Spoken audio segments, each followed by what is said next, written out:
August পর্যন্ত lockdown বাড়ল। আগামী ১০ আগস্ট পর্যন্ত চলমান লকডাউনের মেয়াদ বাড়ানোর সিদ্ধান্ত নিয়েছে সরকার। ১১ আগস্ট থেকে দোকানপাট খুলছে। এই সময়ের মধ্যে সবাইকে ভ্যাকসিন নেওয়ার আহ্বান জানানো হয়েছে। একই সাথে জনগণকে মাস্ক পরতে উৎসাহিত করা হয়েছে। মঙ্গলবার ৩ আগস্ট সরকারের উচ্চ পর্যায়ের সভা শেষে মুক্তিযুদ্ধমন্ত্রী আ.খ.ম. মোজাম্মেল হক সাংবাদিকদের সব তথ্য জানিয়েছেন। মন্ত্রী আরও বলেন, ভ্যাকসিন না নিয়ে কেউ কর্মস্থলে আসতে পারবেন না। ৭, ৮ ও ৯ তারিখ দোকানদার শ্রমজীবী মানুষ সবাইকে টিকা দিতে হবে।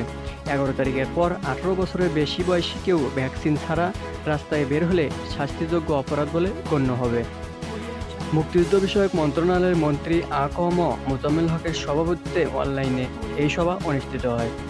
সভায় বেশ কয়েকজন মন্ত্রী, প্রতিমন্ত্রী ও সচিব, সশস্ত্র বাহিনী বিভাগের প্রিন্সিপাল স্টাফ অফিসার, পুলিশ মহাপরিদর্শক, বিভিন্ন গোয়েন্দা সংস্থার শীর্ষ কর্মকর্তা, স্বাস্থ্য অধিদপ্তরের মহাপরিচালক, আইইডিসিআর পরিচালকসহ সংশ্লিষ্টরা অংশগ্রহণ করেন। মুক্তিযুদ্ধমন্ত্রী বলেন, আগামী ১ সপ্তাহে ১ কোটি মানুষকে ভ্যাকসিনেটেড করবে স্বাস্থ্য মন্ত্রণালয়। মানুষকে ভ্যাকসিন দেওয়া হবে। মানুষকে ভ্যাকসিন নিতে দৌড়াতে হবে না, আমাদের লোকজনই তাদের কাছে পৌঁছে যাবে।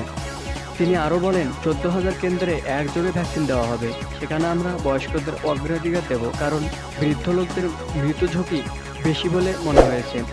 একই সঙ্গে শ্রমিক, বাসের হেলপার সহ সবাইকে ভ্যাকসিন নিতে আহ্বান জানাচ্ছি। ভ্যাকসিন ছাড়া কেউ কর্মস্থলে আসতে পারবেন না। ভ্যাকসিনের সার্টিফিকেট থাকতে হবে।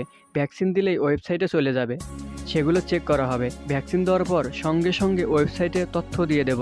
ভ্যাকসিন নিয়েছে কি না যাচাই করতে পারবো। ৭, ৮, ৯ তারিখ সুযোগ রাখলাম, যাতে তারা ভ্যাকসিন নিয়ে ব্যবসা কেন্দ্র খুলতে পারে। সময় বাড়াচ্ছি, তা ১০ তারিখ পর্যন্ত সুযোগ দিচ্ছি। ১১ তারিখ থেকে যাতে খুলতে পারে সেই সুযোগ রেখেছি। এর আগে গত ২৩ জুলাই সকাল ৬টা থেকে ১৪ দিনের কঠোর বিধিনিষেধ দেয় সরকার। সেই বিধিনিষেধের মেয়াদ আগামী ৫ আগস্ট ১২টায় শেষ হবার কথা ছিল। আজ আবার নতুন করে ১০ তারিখ পর্যন্ত বিধিনিষেধ বাড়ানো হলো। এই ছিল লকডাউনের সর্বশেষ সংবাদ।